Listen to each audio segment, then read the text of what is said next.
राधे राधे। जय श्री हरि, जय माता लक्ष्मी। आप सभी भक्तजनों का माघ मास की कथा श्रृंखला में स्वागत है, जहाँ पर प्रत्येक प्रातःकाल हम अपनी पौराणिक कथाओं का श्रवण करते हैं, अपनी आध्यात्मिक साधना को सुदृढ़ और मजबूत बनाने के लिए। ऐसा समय है जिसमें किया गया प्रातःकालीन स्नान, दान और भगवान श्री हरि की उपासना मनुष्य को सर्वोच्च सिद्धि प्रदान करने वाला होता है। और इसलिए इस सुंदर अवसर पर हम श्रवण कर रहे हैं माघ मास से जुड़ी हुई इन पौराणिक कथा का। तो चलिए इस कथा को आगे बढ़ाते हैं और श्रवण करते हैं आज की कड़ी का। इस कथा की पिछली कड़ी में हमने सुना था, राजा दिलीप ऋषि वशिष्ठ से एक विशेष मंत्र के बारे में पूछते हैं। सभी देवताओं में सबसे बड़े मोक्ष देने वाले देवता कौन है, उनके बारे में पूछते हैं और इस संबंध में ऋषि वशिष्ठ के पौराणिक कथा सुनाते हैं। और उस कथा के अंदर नारद मुनि ने ब्रह्मा जी से सुना था कि उसका वर्णन कर रहे हैं।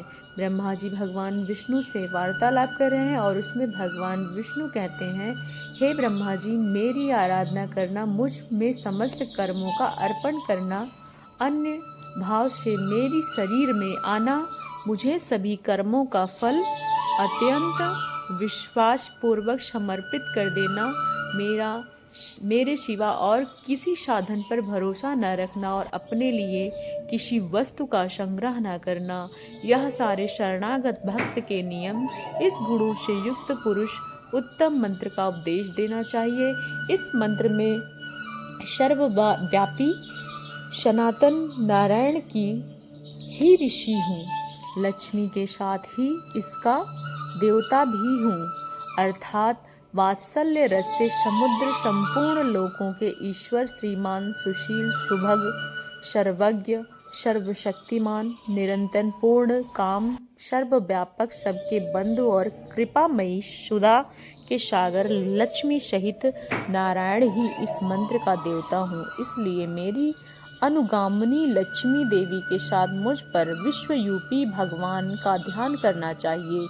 हम इंद्रियों को वश में करके पवित्र मंत्र द्वारा गंध पुष्प आदि निवेदन करके शंख चक्र गदा पद्म धारण करने वाले दिव्य रूपधारी मुझ विष्णु का मेरे वामांग के विराजमान लक्ष्मी देवी की पूजन सहित करनी चाहिए। हे प्रजापति, इस प्रकार भी पूजा किए जाए तो मैं संतुष्ट हो जाता हूँ। भगवान श्री हरि की यह बात सुनकर ब्रह्मा जी कहते हैं, हे नाथ, आपने तो उत्तम रहस्य का भली भांति वर्णन किया, मंत्र रत्न के प्रभाव को भी बताया, जो मनुष्य को सब प्रकार के सिद्धि प्रदान करने वाला, वह संपूर्ण लोकों के माता पिता, गुरु, स्वामी, सभा, सखा, गति, शरण, सूर्योदय हैं। हे देवेश्वर, मैं तो दास हूँ, शिष्य और सूर्योदय, दया सिंधु, मुझे अपने अभिन्न बना लीजिए। अब इस समय सब लोगों के हित की इच्छा से उत्तम विधि के साथ इस मंत्र रत्न की दीक्षा का तत्वत्व वर्णन कीजिए। ब्रह्मा जी की बात सुनकर भगवान विष्णु ने कहा, वत्स सुनो, मंत्र दीक्षा की उत्तम विधि बताता हूँ। मेरे आश्रय सिद्धि के लिए सबसे पहले आचार्य यानी एक प्रामाणिक गुरु की शरण लें। गुरु ऐसे होने चाहिए जो वैदिक ज्ञान से संपन्न हो, मंत्र के ज्ञाता हो, मंत्र के भक्त हो, मंत्र के शरण लेने वाले स्वयं हो, पवित्र हो, ब्रह्मा विद्या विशेषज्ञ हो और उनसे साधना का सहारा न लेना वाले हों।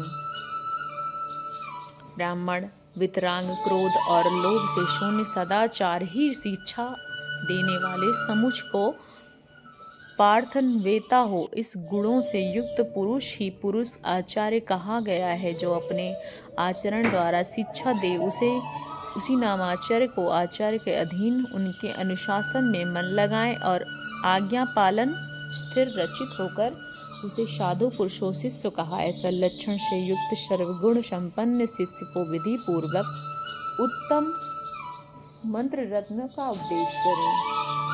किसी भी समय में उत्तम गुरु की प्राप्त होने पर दीक्षा ग्रहण करनी चाहिए। कथा का समापन करते हुए ऋषि वशिष्ठ ने कहा, इस प्रकार मंत्र रत्न उपदेश पाकर तीनों लोगों के सामने ब्रह्मा जी ने मुझ पर, नारद मुनि पर वे इस मंत्र का उपदेश दिया और तत्पश्चात नैमिषारण्यवासी शौनक आदि महर्षि नारद ने इस मंत्र का उपदेश, जो शरणागतों का रक्षा करने वाला है। राजन, महर्षि गुहतम मंत्र में नहीं जानते। लक्ष्मी और नारायण, यह दोनों मंत्र परम रहस्यमय हैं। इन दोनों से श्रेष्ठ द्वारा कोई मंत्र नहीं है। इन दोनों से श्रेष्ठ धर्म संपूर्ण लोकों में कोई नहीं है। ब्रह्मा जी के पूर्व काल में 3 बार सत्य की प्रतिज्ञा करके कहा था, मनुष्यों की मुक्ति प्रदान करने के लिए भगवान नारायण से बढ़कर दूसरा कोई देवता नहीं है। उनके सिवा संपूर्ण शुभ कर्मों का मूल छेद करने वाला मोक्ष माघ मास वर्णन करते हैं। ऋषि वशिष्ठ ने आगे कहा, हे राजन, माघ मास में किया हुआ सनातन धर्म समस्त प्रकार के श्रेष्ठ हैं।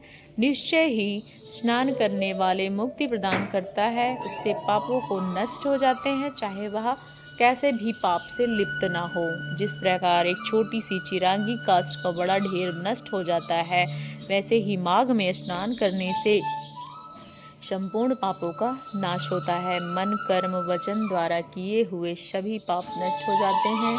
जिस प्रकार भगवान, वैसे ही माघ मास आने पर स्नान कर लेने से आपके समस्त पाप उसी क्षण नष्ट हो जाते हैं।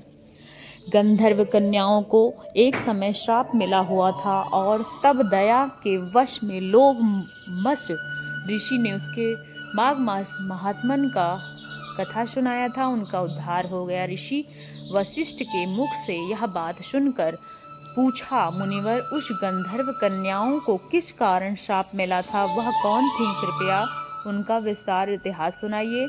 तब धर्म के राजा ने कहा, वशिष्ठ ने कहा, हे राजन, आपका प्रश्न उत्तम है। धर्म में आपकी जिज्ञासा देखकर अवश्य ही इस प्रश्न का उत्तर देते हुए आपको एक पौराणिक इतिहास सुनाता हूँ। प्राचीन काल में 5 गंधर्व कन्याएं थीं। उनका नाम था, पहली कन्या का नाम था प्रमोदनी, दूसरी सुस्वरा, सुतारा, सुशीला और 5वीं थी चंद्रिका। वे गंधर्व की पुत्रियां थीं। वह सभी कन्याएं समान आयु, स्वरूप, सुंदरता और इस सपाट एक दूसरे से अधिक सुंदर थी। वो नृत्य, संगीत आदि सभी कलाओं में निपुण थी। उनको देखते ही प्राणी उन पर मोहित हो जाते थे। वे हास परिहास में पारंगत थीं। वो गंधर्व बालाएं साथ साथ खेला करती थीं, कभी वन में, कभी पर्वत पर, कभी उपवन में, कभी किसी सरोवर पर जाकर खेलती थीं। एक बार वो सभी मिलकर खेल रही थीं और खेलते हुए वे एक वन में जा पहुंची। वह माघ मास का समय था। वो कल्प वृक्ष के पुष्प चुनने लगीं और उस प्रकार उस निर्जन वन में भ्रमण करते हुए वो निर्मल सरोवर पर जा पहुंची। वहां गौरी माता के पूजन के लिए उन्होंने पुष्प तोड़े और वहां से लेकर वहां उसी स्थान पर आई।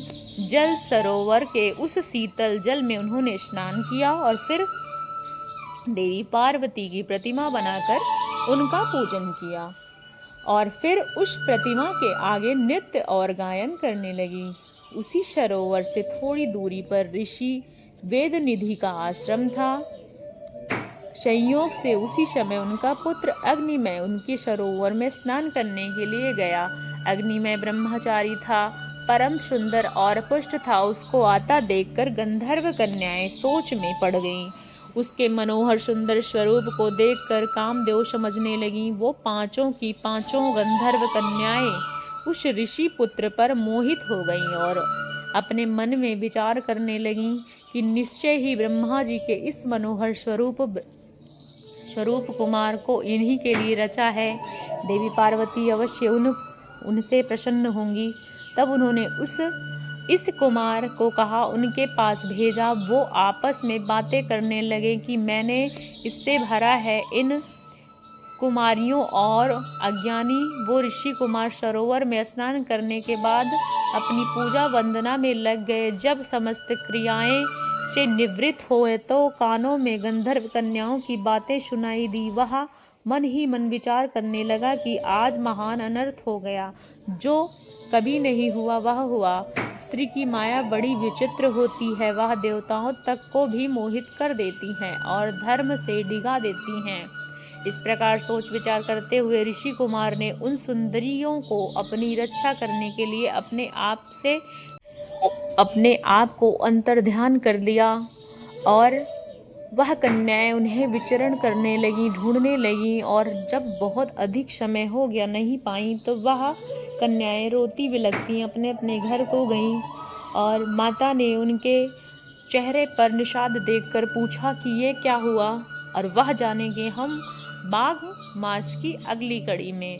तो यह कड़ी आपको कैसी लगी हमें कमेंट बॉक्स में बताइएगा। चैनल पे नए हैं तो चैनल को सब्सक्राइब करना ना भूलिएगा, बेल आइकन को प्रेस कीजिएगा ताकि आने वाली समस्त कथाएं आप तक पहुंचती रहें। आपका दिन मंगलमय हो, इसी आशा के साथ हम आपसे विदा लेते हैं। अगली कड़ी में पुनः प्रातःकालीन बेला में आप सबसे फिर से मिलते हैं। तब तक के लिए जय माता दी। हर हर महादेव। श्री शिवाय नमस्तुभ्यम। माता भगवती की कृपा आपके जीवन में सदा सदा ही बने रहे।